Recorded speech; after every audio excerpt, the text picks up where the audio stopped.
You're so gloomy. We don't need you here. My boss, a woman who didn't know much and didn't care to learn, belittled me.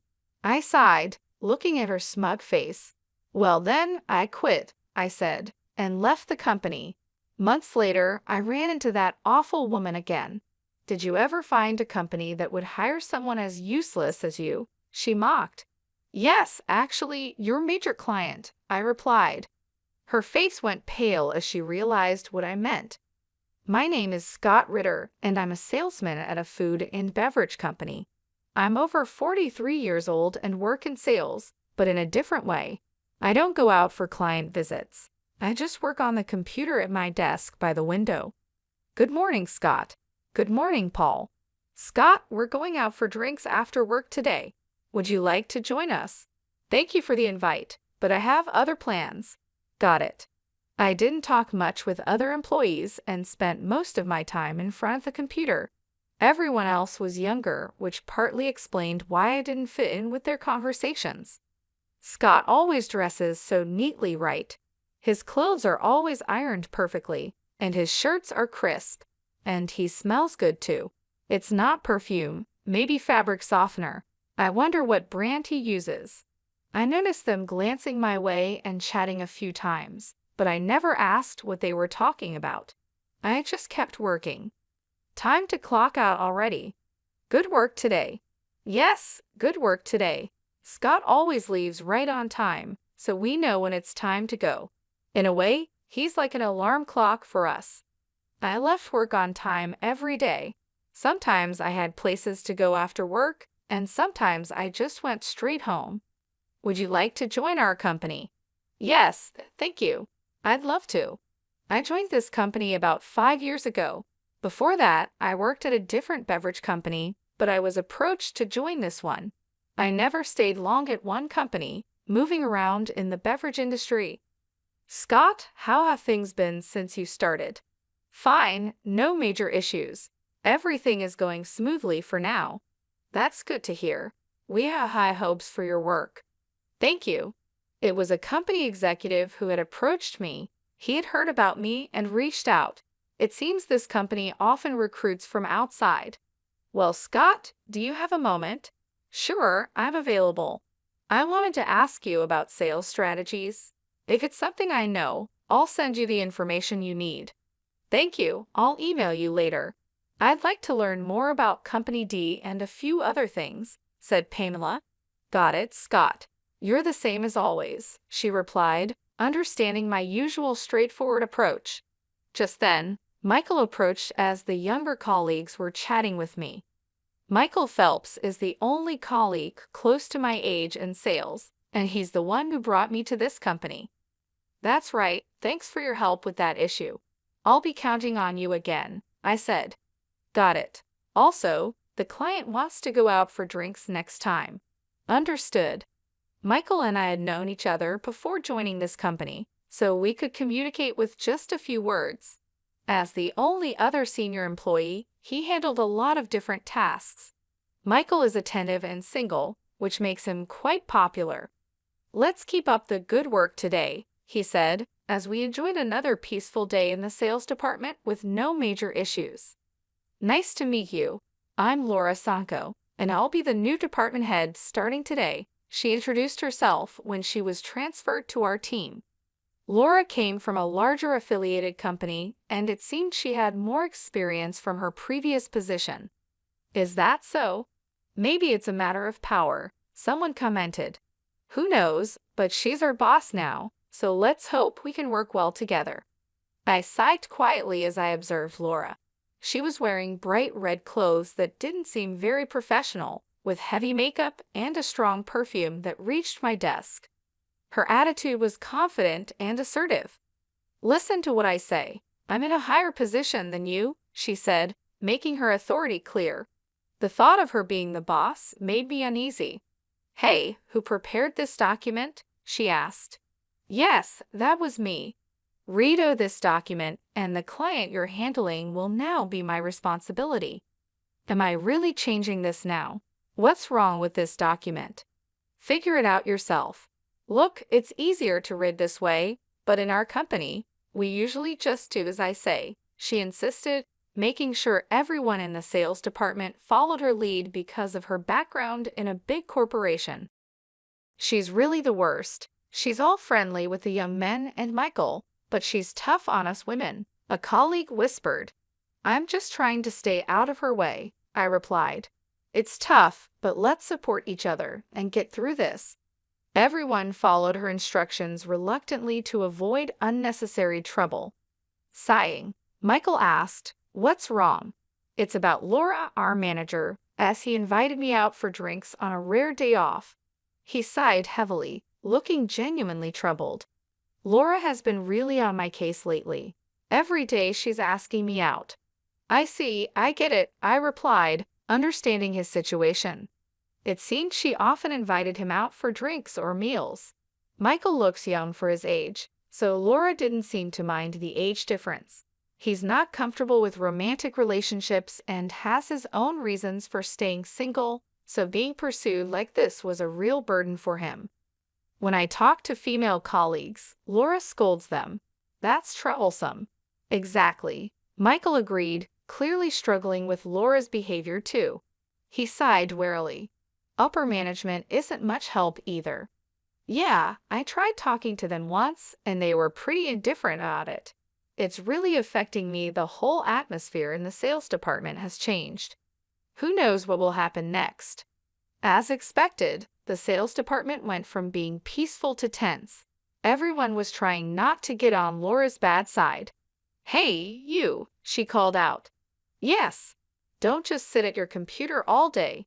Get out and work." "I am working though. I have told you to go out and visit your clients. Since I've been here, I haven't seen you leave the office even once. And yet, you're always dressed up." That's when Laura started targeting me. She glanced at my computer, clearly not understanding what I was doing. "You're not doing any work, are you?" "I am doing my job." She thought I was slacking off. "Besides, you hardly talk to anyone in the office. You just say hello and nothing more." "Everyone is busy, so I try not to disturb them," I explained, preferring to communicate through email and chat. That's also how I heard about her rumors and complaints. "Really, you're so gloomy. You're in sales, but you're glued to your computer, not going out for field work, not interacting with other staff. And you're always dressed in mismatched clothes, leaving right on time. Are you taking your job lightly?" Laura seemed to really dislike me, constantly picking on me and making snide remarks. "Scott, are you okay? Laura was hard on you today, right?" "I'm fine," I replied. "She's focused on me right now, so it's been easier for the rest of you. Let me know if you need anything. We're here to help." "Thank you, everyone." The sales staff noticed what was happening and showed their concern. They often intervened by saying things like, "There's work to do," or "A customer is here," to pull her away. Aside from Laura, I had good relationships with others. "What's with that manager? She complains about Scott leaving on time, but she leaves early too." "It's true. I saw her at a bar the other day." "Me too. She was drinking a lot." "How much does she spend on drinks?" "Apparently, she was drinking with business partners, and it's all being paid for with company money." "Really?" More and more, the talk about her wasn't about her work skills, but rather unpleasant rumors. "Are you okay?" "I'm fine. If her bothering me gives you all a chance to work, then it's okay. I'm really sorry if anything happens. I'll help out, and you know what's going on. You've changed jobs a lot, haven't you? If you ever decide to leave, could you let me know?" I nodded, and Michael said, "Thank you," and walked away. Unlike me, Michael has always been the type to stay in one place, but it seemed this situation was making him reconsider. A few months after Laura arrived, there was trouble. The sales department's expenses had increased, leading to orders for cost-cutting. "Why have the expenses gone up? Now we're told to cut costs. It's ridiculous," Laura complained. But the rise in expenses was her fault. Her excessive spending on entertainment was causing the increase. Everyone knew she was frequently out drinking. "I don't want to cut back on entertainment expenses. If they're cut, I won't be able to drink as much. It's your fault, Scott. Why me? You're not working. Having you here is a waste of expenses and salary. You're stealing company money. I was being unfairly accused. I was just doing the job I was assigned. She didn't understand it, but I believed my work was important. To cut costs, I'll start by cutting you. What a mess. You're so gloomy. We don't need you. Pack up your things and get out of the company. Is that an order from the boss? Yes, you're fired, she said with a smirk. I just sighed. Then I quit. Don't ever come back to this office. Getting rid of an incompetent employee will save us money. Without much resistance, I packed my things and left the company. Are you really quitting? Why so suddenly? Laura said I was fired. Well, if she said so, maybe there's no other way. Even the executives couldn't stop Laura's actions, given her connections to a larger company. It seemed inevitable. That day, I resigned and left the company. Scott, please come back to our company. We need you here. We'll talk to the manager, read numerous messages on my phone, all begging me to return. But I had been fired, and there was nothing I could do about it. If you're not here, I don't know how to proceed with our business strategy, a female colleague said cheerfully over the phone. I appreciate everyone's words, but I've been let go. Don't say that, she replied, but as much as I felt for my trusting colleagues, there wasn't much I could do. I already had my sights set on another company, so I stuck to my decision and said goodbye to my colleagues. Well then, Scott, are you okay? Pamela asked. Actually, I was about to contact you. After reaching out to a certain company, I immediately got a call from Michael. He had been out on sales visits and was unaware of what had happened recently. I heard from everyone, are you really quitting, Mark? Michael asked. That's right. Do you have another job lined up? Yes, fortunately. Scott, we've known each other since our previous job, but I have a favor to ask. I've already talked about you. Michael, thank you so much. I really appreciate it. A few months after leaving that company, I found myself at a high-end restaurant for a business meeting. Honestly, the person I was meeting today was a bit difficult to deal with. As I waited at the entrance, I heard a familiar voice. Well, long time no see. Laura Sonko appeared, smirking. Oh look, it's the gloomy window seat guy, she said in a condescending tone. What are you doing here? Surely not eating, right? You couldn't possibly afford a meal here, could you? She mocked. Did you ever find a company that would hire someone as useless as you? She continued, clearly unaware of my current situation. Well, actually, it can't be anything important, right? She interrupted, not giving me a chance to explain. She continued with her mocking laughter. What would a useless non-worker like you be doing at such a high-end restaurant? Are you part of the cleaning staff? It's just like you to try to look cool. It doesn't suit you at all. I'm not part of the cleaning staff. I'm here for work today. Work, huh? That's a word for people who actually work hard, like me, not for incompetence like you, she sneered. Today I came here as a sales manager for a business meeting, not like you, who just sits at a computer. As I grew tired of her endless chatter, someone approached us. Hey, sorry I'm late. I've been waiting for you, Director Charles. It was Charles, the director from the major restaurant chain Bloom Dining. I shook hands with Charles, and Laura suddenly bowed her head. Director Charles, thank you very much for your valuable time today. Seeing that it was Director Charles, Laura quickly started to butter him up, showing just how important this business meeting was for her company. Hi, Laura. Looking forward to working together. But really, if both of you had arrived earlier, you could have waited inside, Charles said to me with a friendly smile. Laura looked confused. What? Scott is involved in this business, she muttered under her breath, clearly shocked. Shall we go inside, then? Charles suggested. Yes, let's, Laura replied, still trying to process what was happening. Prompted by Charles, we proceeded into the restaurant and were guided to a private room. What's going on here? Laura whispered to me, still confused. Don't rush, you'll understand soon, I whispered back, making sure Charles didn't hear. Once inside the private room and after the attendant had left, I prepared my business card. It was time to clear up the confusion. Here is my business card, I said, handing it to Laura. What? Really? Laura's eyes widened as she looked at the card. It read, Scott Murphy, head of Bloom Dining Food Research Department. You asked earlier if there was a place that would hire me. Well, I was picked up by your major client, I said with a smile. Laura's face turned increasingly pale. After leaving that company, I had contacted Charles. I had known Charles for a while and had previously received an invitation from him. I'm glad you joined us, Scott, Charles said. Thank you. I look forward to working with you. The pleasure is ours. We're grateful to have someone with your talents join us. We'll be counting on you. Yes, I'll do my best.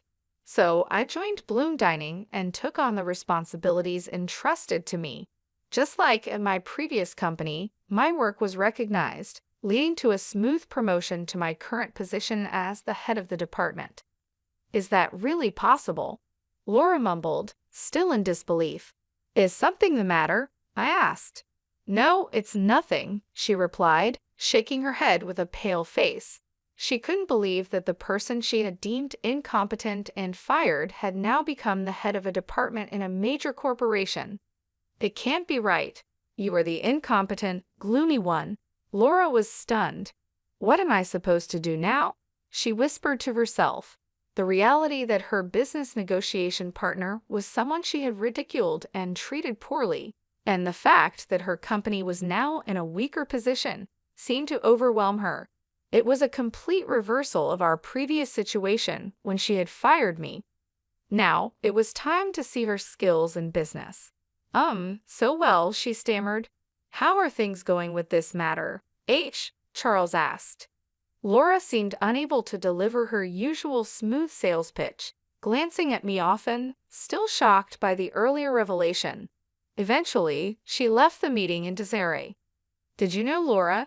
She seemed quite concerned about you, Charles asked after we saw her off. Actually, she's the one who fired me from my previous job, calling me a gloomy incompetent. Really? Charles responded, clearly surprised. I then shared the whole story of my previous job with him. What a rude person she is, Charles said, sounding indignant, as if it were a personal insult. Regarding this deal, I don't want to work with such a disrespectful person in the future. Let's get someone else to handle it. Yes, let's proceed with the negotiations once the representative is changed. All right, I'll make sure to communicate that, I assured him. Charles and I decided to request a change of representative from Laura's company. Given our company's stronger position, it was likely that Laura would face some repercussions. Later on, a former colleague filled me in about what happened with Laura at her company. The executives confronted her, asking, "What do you mean by changing the person in charge as a manager?" It turns out the sales staff who had been putting up with her behavior reported her past actions to the executives, including the incident where she fired me. They told her, "We have refrained from reprimanding you because you're from an affiliated company, but this time we will have to report back to your parent company." The look on Laura's face was ashen. Is that so? Thanks for letting me know. Not at all. I owe you, Scott, my former colleague replied, smiling and relieved at how things had turned out. Sometime later, I got a call from the executives of my former company. "Scott, would you consider coming back to us?" they asked. Apparently, they were rethinking my employment. After I left, the work I did in the sales department was reevaluated, and there was a noticeable decline in the department's performance, prompting an investigation. I had been researching long-term business strategies for clients, staying up to date with recent trends and explaining these in a clear way to the sales team. I also advised on sales strategies, which is why I was always at my computer. Besides that, I was checking the financial status of all our business partners and managing the accounts receivable to make sure they didn't become bad debts. I would meet with representatives from current and potential clients to gather information, often over drinks. I was uncovering hidden needs in other companies and providing feedback to the sales team. That's why I dressed well after work, which made transitioning to major corporations easier. You really did significant work. You're in demand everywhere, aren't you? Not really, but I do get to see various companies because of it. How about this? We can offer you more than double your previous salary. Double my previous salary would be a substantial amount, but I said, I'm sorry, I can't trust a company that tolerated her behavior to such an extent, and I'm happy with my current job. With that, I ignored their plea to reconsider and declined the offer to return. I heard our manager came for negotiations for us. Charles is our director now. Oh, my apologies. Michael was the first to approach me with this news. When I was fired, Michael decided to switch to Bloom Dining and joined the sales team after me. He had been with the previous company for many years, but had enough of dealing with Laura. He thought about moving to another company like I did. My firing was the trigger for him to join Bloom Dining. Interestingly, Charles, after hearing from me, was ready to hire Michael on the spot, but the dedicated Michael went through a formal interview to join our team. Originally a talented salesman, Michael now excels at Bloom Dining too. Scott, please listen. Calm down, Helen, I said. Helen, a female employee from my former department who cried when she learned I had left, still seemed to admire me.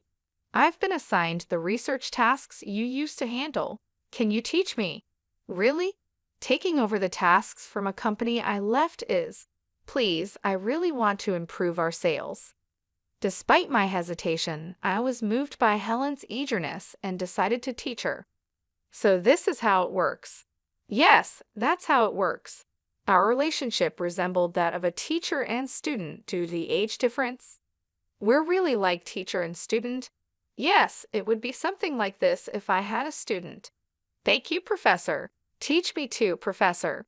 Please don't call me that, Brian. When we met occasionally for lessons, another former colleague, Brian, wanted to join, eager to learn my sales techniques. I thought, with these two, that company will be okay. I was relieved to see them positively trying to learn, just like before. They could form a great team, much like Michael and I did in the past. As for Laura, she ended up returning to her original company as a regular employee. However, her lavish lifestyle and love for drinking couldn't be supported by her regular salary, so she secretly started working at nightclubs. But moonlighting was against her company's rules, and once they found out, she was fired. Now, Laura is struggling to attract clients because of her haughty attitude, and she isn't earning much. It's a sort of poetic justice, a case of cause and effect. I saw her looking rough in downtown recently. She caused a lot of trouble for others, so now it's her turn to face difficulties. Laura, who once fired me, now faces her own set of hardships. She wouldn't have thought this would happen back then. She even contacted me using the business card I gave her. Could you hire me at Bloom Dining? She asked. That's impossible. At least contact Michael, I told her.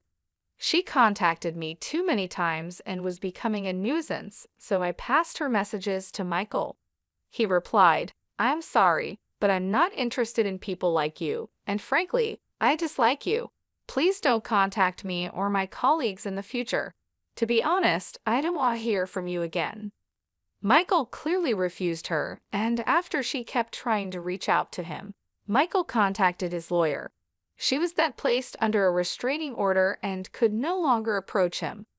Being popular can be troublesome, but I never wanted this kind of attention. Michael and I had worked together at one of the companies during my job-hopping days. He had been engaged, but after his fiancée died in a car accident, he remained single. Since then, he understood the nature of my work and began relying on me. Now, he's thriving as a skilled senior in sales. Meanwhile, I'm grateful to be using my skills at Bloom Dining, where I conduct research with a more generous budget than before. Thanks to my efforts, Bloom Dining's default rate decreased significantly, and we were able to understand our clients' needs in more detail, leading to increased contract rates. It was definitely the right decision to bring you on board. You've made a significant difference, Charles said. I'm glad to be of service to the company. Everyone praises you. They said contracts became much easier to secure because you identify the needs so precisely. That's good to hear. I just did what I could. I'm really glad I joined this company. Meanwhile, back at my former company, I heard that Helen had taken over my research tasks and was doing a great job. Brian informed me her research skills are second only to yours, Scott. Is that so? She did learn quickly. When I was teaching her, I thought, I can't let her outdo me. Brian chuckled, feeling motivated by the competition. It seems they've become good motivators for each other, and their research efforts have helped stabilize the sales department. Helen is like Scott's student. Her methods are just like yours. And you, Michael, you've been teaching Brian, right? That's true. While I was teaching Helen, Michael also gave advice to Brian whenever he could. Looks like it's time for a generational shift. Maybe, but since we're at different companies, we'll stay rivals for a while longer. Indeed, we can't afford to lose. Flashy jobs are easily noticed from the outside, but the supportive roles behind the scenes are just as important for a company's growth. While some in sales secure contracts, it's the administrative staff who provide crucial support. Cleaners keep the office and common areas tidy, contributing to the overall function. An organization can grow because it has employees fulfilling various roles. It's often unclear who is doing what and how they contribute to the work. However, it's important to approach each role without prejudice and strive to understand the contribution of each member. Leaders, especially, should never forget this.